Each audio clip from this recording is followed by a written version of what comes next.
Aaron, first things first, how are you?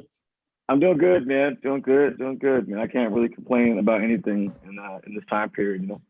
That's very good to hear. So before we jump into the record, I like to, well, we could kind of do this alongside maybe some of the songs, but I wanted to do a little bit of background as well. Sure. Now, in Take Me Away, you kind of describe your childhood in a way, Yeah. being abandoned as a young child, and I don't want to get into the kind of the more negative sides of things, but what Right. role did music started to fulfill in that time for you? It started as a little kid. Even as a little kid, I really loved music, but it also became this outlet for me. You know, even before I had the guitar, I was expressing myself through song. And like writing my own song, just messing around, making stuff up, you know. So like writing my own music as a little kid, and so teaching myself how to play piano, expressing myself through that. I'd be at church on Sundays, kind of messing around and playing the violin. I'd make my own stuff on the violin, which was terrible because I was awful at the violin. But you know, I was always trying to write music, man.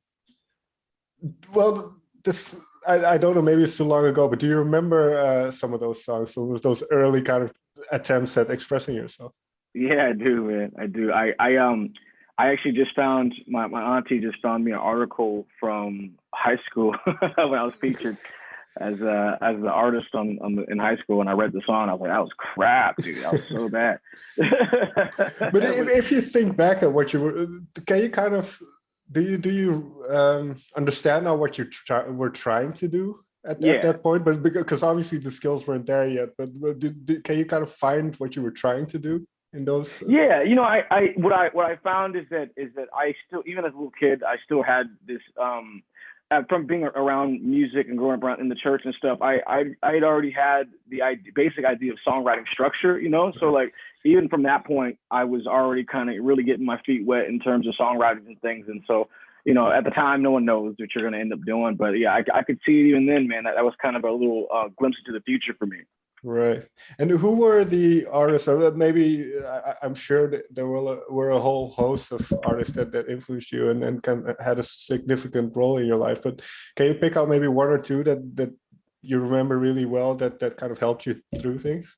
Yeah, you know, I would say one of the biggest was Stevie Ray Vaughan. Watching him on Austin City Limits was inspired me to really get into guitar, you know. Okay. And of course Jimi Hendrix. I'd say those two right there. I mean, Jimmy's from my neighborhood, you know. So when you have somebody who is went on, you know, from their little small neighborhood in Seattle to go on and do all these great things. I mean, his impact is long lasting in Seattle even to this day. And a lot of artists who came up through Seattle really are influenced by Jimi Hendrix. But the other artist I would say was most influential was when I was working with Janelle Monáe and her camp back in 2010, 2011. And I was kind of working with a side project in her camp called Deep Cotton, which is this punk group. But just being around Janelle at the time, it was just blowing up, man. I mean, she had just gotten Best New Artist or something like that, or nominated for Best New Artist. We were on tour. Fun was opening for Janelle as a direct support. So as you know, being with Janelle, we got to open up for Fun on the road, and you know, but just kind of seeing what she was doing as an artist made me really want to be there and do that as an individual myself, you know. So after working with them, I went on to start my own project, and that's kind of how I ended up here. Up until that point, then, what was your ambition, so to say? Was it just playing the guitar and then trying to be a sideman, or where was your head at that point?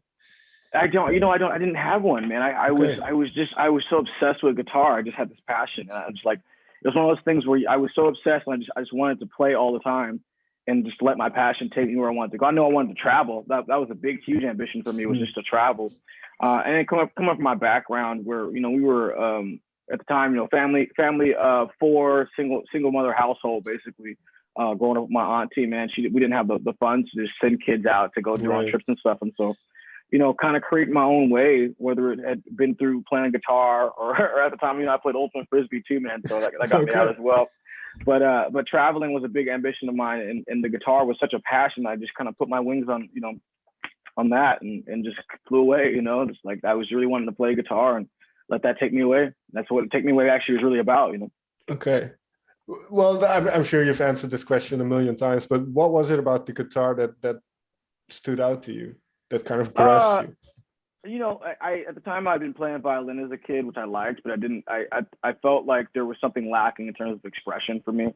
And so when I picked up the guitar, I just kind of felt like my world had opened up, you know, and that was kind of really it. And you know, I already had some natural skill to start with, which was really helpful. You know, when you go into something and already feel like you have some things down already, it made it a lot easier for me to go to playing guitar. But I just got obsessed because it was the bravado of those cats you see on stage. You know, that was really what it was, man. You see these guitar players just like holding down, man, standing and delivering on these stages in front of these people, and it's kind of this raw form of leadership almost. You know what I mean? Like where this one person sitting on the stage, wailing away a guitar, singing their truth, and the whole world is just like enthralled by what they're doing. You know, that was really what it was.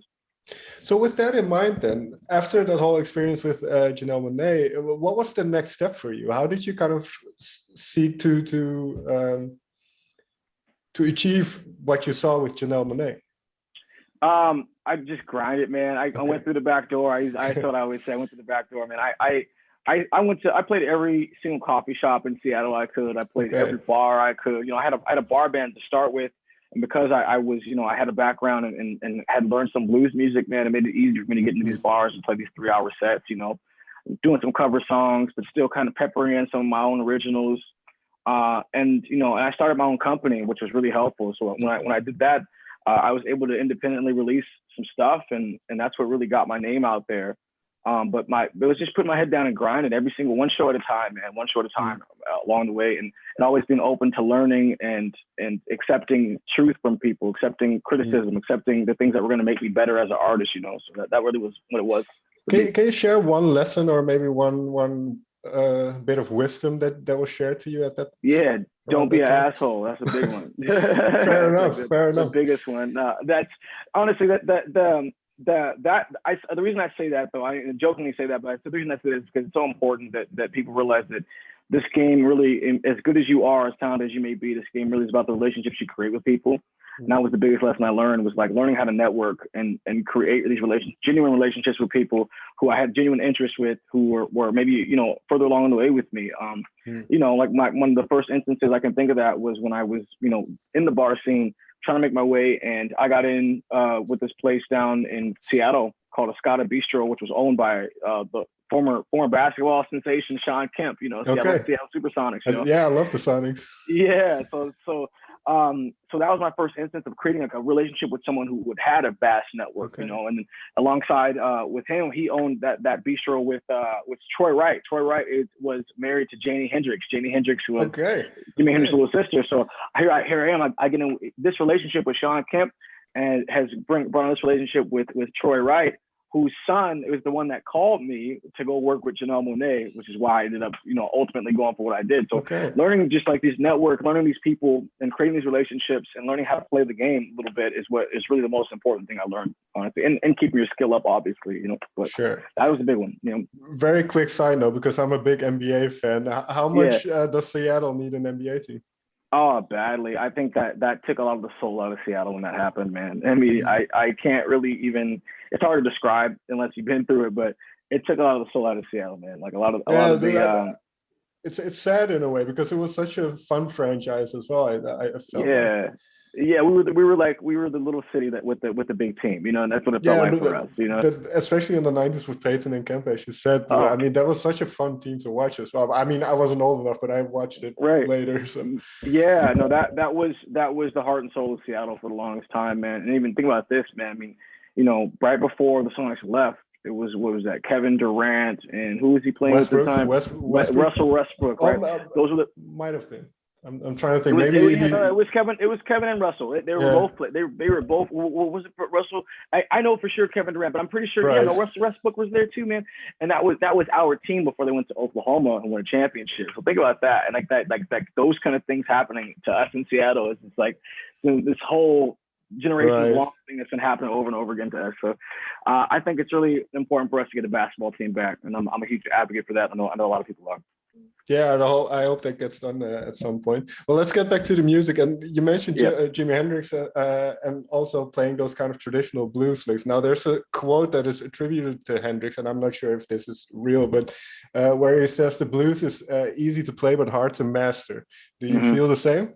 Oh, absolutely, absolutely. You know why he says that or if he said that, but why he says that, it would be because the blues itself is simple and basic on paper, right? You got either 1-4-5 traditional blues, or in some cases you have a 5, an 8-bar blues, which is a 5-1-4. The thing is, like, you'll really, I mean, that in itself is really a basic principle, but the evolution of that is the mastery of the blues itself, Right.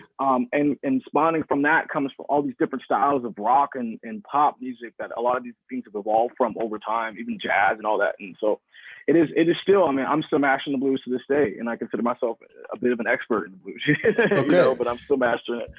Well, because when I listen to the record now, there is a lot of kind of the foundation of blues and rock, but there's also a lot of other types of music shining through. So what was your approach in a way? Did you have an idea of what this album would be? Yeah, a little bit.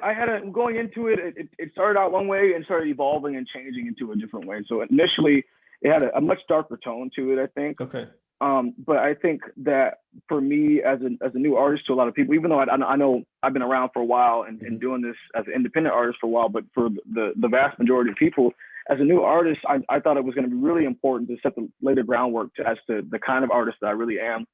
And so the approach was to go in and lay down some stuff that I think that everyone from different genres could hear, and it may not be that you like every single song on the record, but if you're a person that listens to pop music typically and don't listen to rock, there's a song on the record that you'll listen to and be like, I love that song, If you're a metalhead, there's a song for you, Right. If you're into folk music, there's a song for you.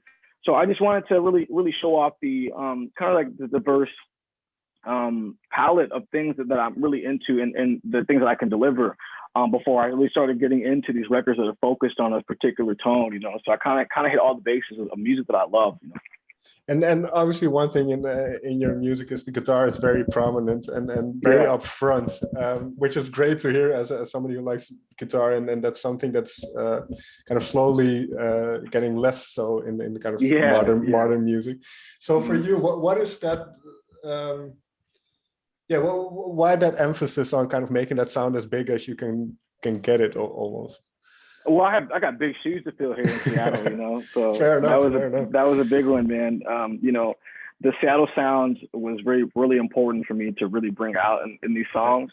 Even though I know some of these songs definitely kind of veer away from the typical idea that you'd have with the Seattle sound, it was really important for me to captivate that, man, and make sure that I was doing the region and the city that I came from justice in the tone that I was bringing forward. So, you don't come to Seattle. You can't say you're from Seattle. I'm a guitar player from Seattle. I play rock music, and then you come out and you're just like, Right. Fair enough. You got to really hit them hard, man. So I wanted to make this album and this record sound big, especially with the guitars, because it's necessary. And that kind of goes back to my point about the different genres and stuff. Even though like I'm touching these different genres in rock, I'm touching these different genres in guitar, So that was a really, really big emphasis for me, was wanting to make sure that guitar was brought to the forefront in this current time. Yeah, it's interesting that you say that, because I can't remember what it was, and maybe it was Pace Magazine or something on YouTube, where you did an acoustic version of Baptized in Muddy Waters. Yeah. And kind of playing, is that kind of the essence of music for you, where if you can play it on acoustic, that means it's a good song in a way? The kind of if you can strip it all the way down, then it's a good song? I think that's for the industry's highest and most achieved, writers and artists. That is the essence, man. Okay. You should be able to take that song and break it down and turn it into something. I should be able to deliver it to you in front of a full band and then break it down on acoustic. And those are typically the songs that go the furthest and last the longest. Mind you, as I say that, some of the songs on the record don't translate like that. Okay. Some of the songs on the record definitely need to be tweaked and turned that way. But for me, some of the songs that I really enjoyed, and the ones that I consider some of the best songs, are the ones that you can just break down on the acoustic and deliver. And I wrote a line from down from that song, tired of trying and aiming to please. So is this going back to a different part of your career where it was more difficult maybe to get yourself out there? Yeah, I wrote that when I was 19 years old, man. I was working at Applebee's here in Seattle, and 19 years old, sitting at this host stand, you know, like as a host, you walk in and just writing this crap. I'm like, I don't want to be this stupid job. It sucks, you know, like. So that was a part of my life where, yeah, it was definitely, you know, I always try to write stuff that I think people, if you listen to it, you can relate it to your life, you know. So when I say I'm tired of trying and aim to please, so I'm going to play my music and bring these people to their knees, you know. That was part of the essence of Baptized, is where, you know, I'm going to transform myself from this person and just dive into the things that I love the most and let it take me where it's going to take me. You mentioned earlier on kind of seeing those guitarists and then kind of idolizing the way they performed on stage. When it was the other way around, when you started to play on stage and then kind of have that role, what was that like for you? Did it come naturally? Some of it came naturally. Other aspects of it were very raw and took a lot of time to figure it out, you know. I mean, this goes for anybody, mind you, man. It takes years of you know, repetitive playing, whether it be on the road or weekly gigs or whatever. It takes years and years to get to that point, man. So, you know, at first, like, there was definitely the raw aspect. I had that part down, but in terms of putting together a show and what that meant to be on a stage and actually have a performance that you can do night in, night out, that took a lot more time for sure. Okay. And then, well, if we because you mentioned this new state, Child of State is, or a new album, this Child of the State is kind of a first offering, so people can kind of get to know what you're about. Which song does most embody you? And I know this is a little bit unfair because you like all of them, but is there one that kind of really embodies what you do, you think? Most embodies what I do. That's hard to say, man. That's a tough one. I don't think there's one particular song that most embodies what I do. If I had to choose, and this would probably be Take Your Time would be the song that embodies, kind of encompasses all of it, but it doesn't, you know, that's a slower song and it's not like really the tone that I like to usually play on. I like heavier tone, but I would say Take Your Time. If you're thinking about in terms of writing, singing, and playing, that song is definitely the showcase for all that. Yeah. Well, you mentioned the singing, and was that always a given that you could do that, or as you? No. Okay. No. Singing has been a work in progress, and still, I mean, it's one of the best things for me in this time period has been being able to rest my voice in my hands and like kind of like letting myself heal after like pushing so hard. One of the worst things is like the repetition. When you lose that, you got to get it back, you know. So I do miss being able to work on my voice quite a bit, but even that was a work in progress, man. Like trying to figure out what my sound was. I've always had a very unique voice. Even as a kid, I used to get made fun of from my own family because my voice is so raspy. Everybody's singing in the church, and they got these pretty, like, really smooth voices, and I'm over here sounding like I smoked a pack of cigarettes and a shot of whiskey, you know. So I had to really figure out how to use my voice and what I wanted to sound like, you know. So I went after sort of emulating the people I thought I wanted to most be like in terms of songwriting and in terms of singing and all that, which was like the Beatles was a big influence. In terms of songwriting wise, that's who I really took from. Michael Jackson was a big influence vocally. And then just kind of like, you know, like Chris Cornell, you know, Lane Staley, a lot of the grunge singers. Those guys, that's how I wanted to really project myself. So it was all these guys encompassed as one. So when you listen to my music, you're going to hear little pieces and fragments of all these people, you know. There's one song I want to jump into a little bit as well, because you mentioned kind of this raspy, and I have to make sure. I think it was Free, where it's very, very much an anthemic type of song where and that raspiness shines through, but it's kind of that rawness and confidence that exudes out of that song. So can you take me through where Free came from? Dude, so what was cool about this record, man, with some of these songs, I went on this big writing trip to finish out the record. So I went on a 2-week writing trip. I was in LA and in New York with various different writers, and all those songs made the record. But most of that stuff started out as just demos and ended up, there were demos that transferred over. I mean, like, literally, like, we took the demo track and made it into the record, you know. So with that song, you know, I'm just sitting in the room with True Folk, and you know, we're sitting there, we're working, and we just kind of, I don't know, man, we found this groove, and we don't even really know where it came from, which was really cool. The same thing happened for Mercy, which we can get into later, but we just had found this groove when we got into it, and at the time, I'm just thinking to myself, like, even though mind you, that tone is very different for me. Usually I'm an analog guy day in, day out, right? Like I'm like the guy, like, give me the big drum set, give me the big room, give me the hard, heavy hits. Right. And for the first time, you know, I'm opening up this idea to maybe doing more digital, poppier sound, you know? And so I think that I really credit Drew Folk for having the ear to hear, you know, all these little elements and bringing that out, you know, because for me, it was really just about putting the song together. You know, we weren't even thinking about making the song for the record. We were like, let's put a song together. If it makes it, it makes it. If it doesn't, it doesn't. But we're going to sit in there like, we're thinking to ourselves, there's no way this can't make the record. And largely in part because of that vocal delivery, you know, and that was really what that was about, was because, like, you know, you know, when you're producing that, when you're in it, you can't really see it. You can't hear it like other cats do, man. So that's why it's always important to get in the room with other people so they can help you, like, oh, that works or it doesn't. So, you know, Drew pinpointed and he said, man, that vocal delivery right there is what's going to do it. And so that, I mean, that's really where that came from. I don't know if there was too much more thought than that, you know. But is it then fair to say that that type of vocal delivery comes from the emotion that is attached to the song?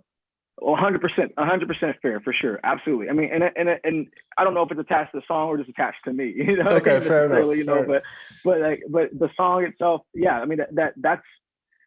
I don't think I ever want to approach the song and not do that passionate, emotional vocal take, you know. And it doesn't always have to be hard or in your face, but you know, there's something about that anthemic thing that you said though about saying that I'm free, you know, free to heal the broken and the weak. Like that's, I don't know, man. I think that's a lot of where it came from. Deep down inside, you're seeing these lyrics and you're just going to yourself like, I don't know, it's just dripping out, man. When you're thinking about yourself and all the shit you've been through, especially as a Black person in this country, you know, and what goes down, it's like, you know, that's just something that flows out of you. I think that has to do with a lot of, you know, African American music in this country, actually.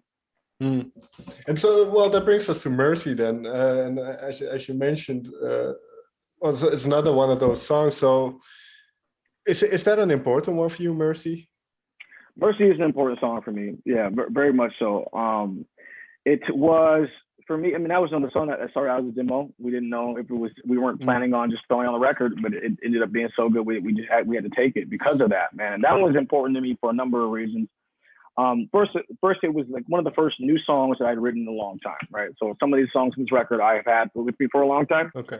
And there's a good chunk of them that are brand new. And this was the first really brand new song that I've laid out and dropped in a long time. And for me, it was just important because of the year that I had, man, and we had as a country and as a planet, even, you know.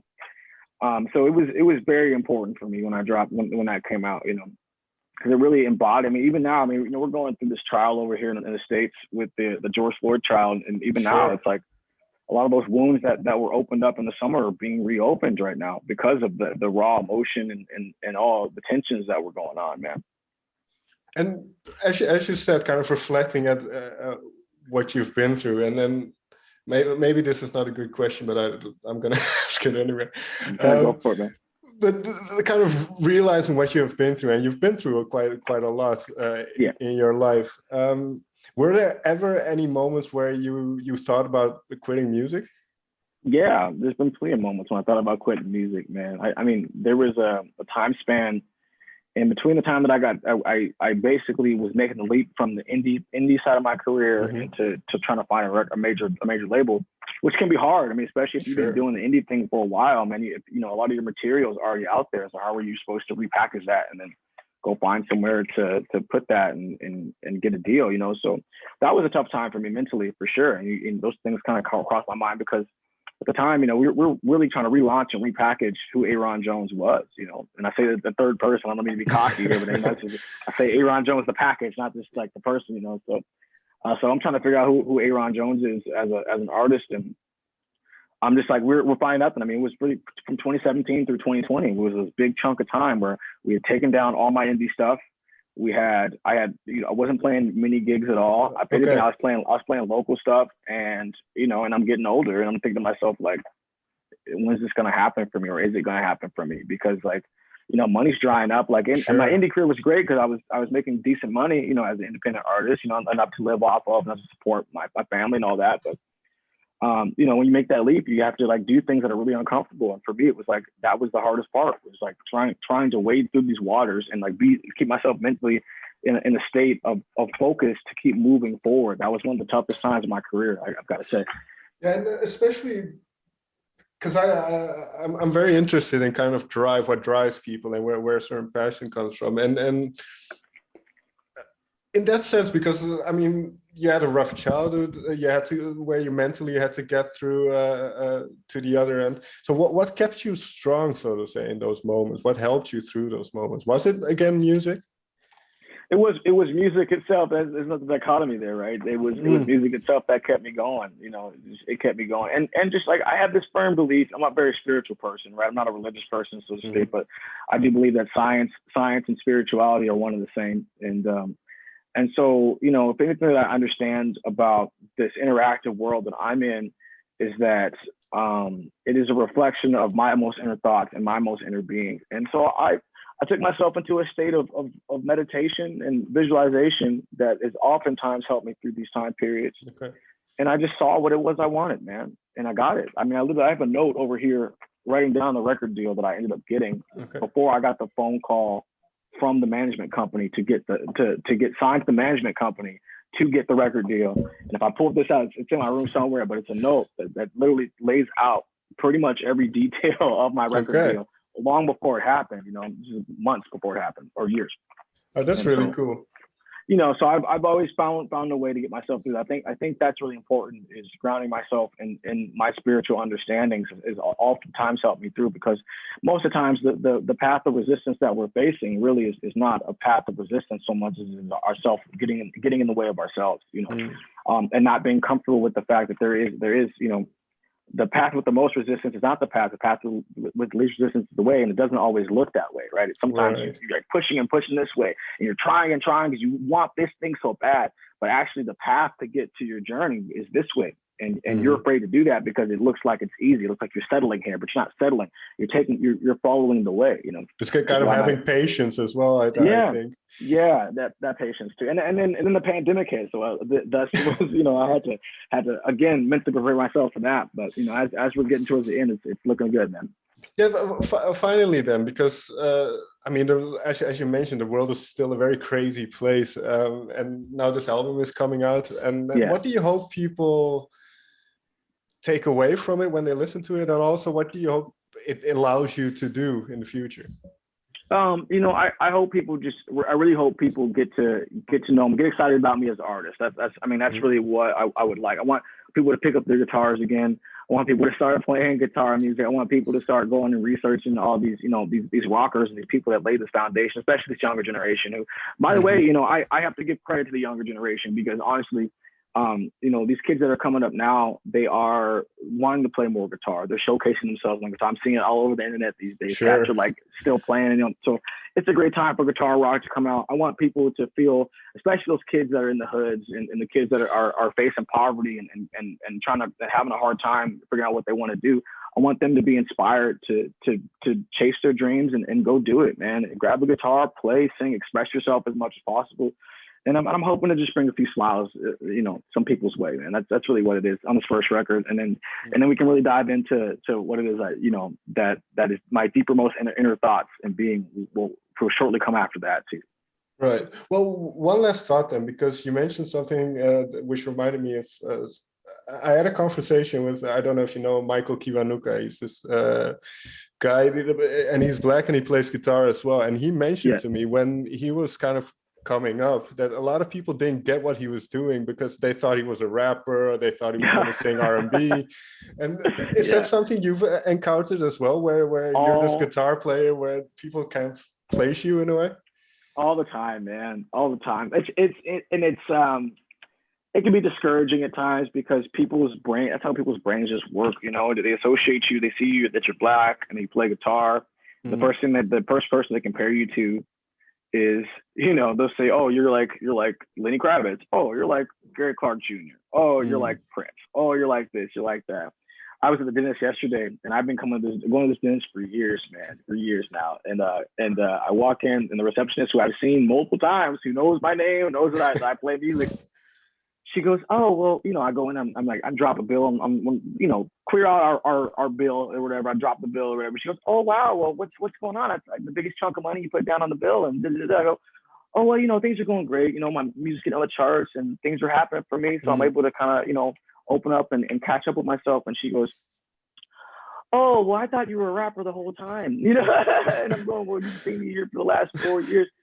You know, yeah, no, I play rock, you know, and I get in my car, I'm thinking about this, I'm going, well, you know, and it hurts because it's like, is she saying this because I'm Black, or is she saying that because right now that's Black people's thing? You know what I'm trying to say? Right now, like, Black people aren't just hip hop, but right now, like, hip hop is our thing. Hip hop is like the most prominent. When you think of Black people, you think hip hop or R&B. Like, these are the two things you think of, and less so rock, because we haven't been featured and we haven't really taken up rock like we have in the past, you know. But I think that's starting to change, man. You know, which is good. I think that's starting to change with the winds of change. You know, with things like people are the world, this country's more diverse. Things are no longer just as black and white or you know, cut and dry as it used to be. It's definitely starting to change. But yeah, I deal with that a lot, man. People want to pigeonhole you and put you in a hole because you're Black. They see a Black person, first thing they think is, what do Black people do? Hip hop, Tupac. You know? Exactly. You know? That just struck me. But as you say, I do think that younger generation, like you said, it's much more open and they have more choices in a way. And you see a lot of young people picking up the guitar. So that's very good. Yeah, Ayron, thank you so much for your time. Thank you of course, man. Anytime, man. Hit me up anytime, man. It's been good talking with you, man. Yeah, you too. And yeah, let's hope you can tour very soon. And yeah, we're looking at. It looks like we may be able to hit Europe this fall here. So fingers crossed. Well, if you're in Amsterdam, I'll swing by definitely. Man, please, we got to hit up the coffee shops, man.